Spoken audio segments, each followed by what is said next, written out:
Any questions about that sort of thing? It's right there.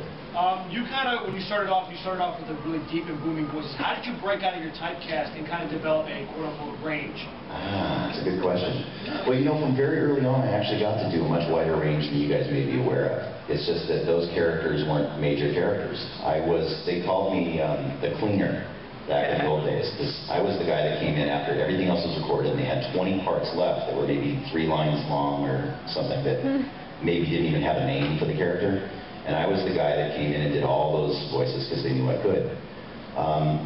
Only later on was I recognized for being able to do that. In fact, I still see on blogs from time to time that I'm the guy with one voice, and it's funny to me, but it doesn't hurt my feelings or anything because that's their impression. But I've been doing a wide range of voices since probably the very first session I ever did. I mean, even in the MacGyver I did little crazy creatures that were, writhing and dying in pain, and you never would have known it was me. I never got credited for it. So, being able to sound like a writhing, dying thing in pain is actually, really good for employment. That's career.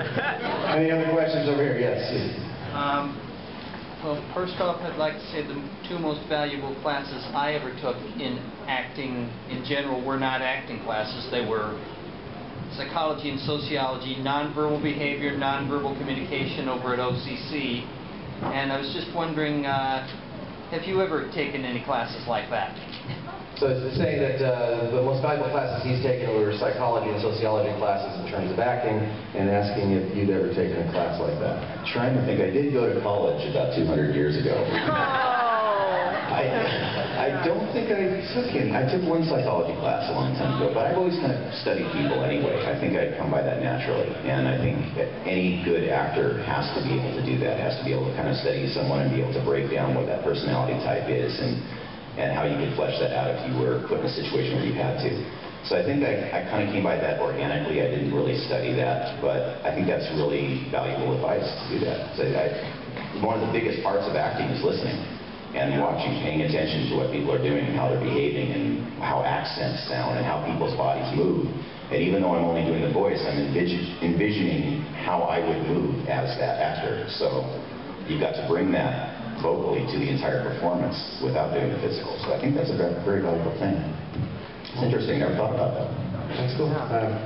Good. And what I want to do next is it's just about time to do this. So what I'd like to do, if you're interested in trying to do, we can only take 3 or 4 people, but if you're interested in trying out, put your hand up. We've got a couple of the band Zoom guys.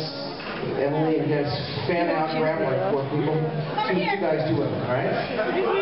Go on.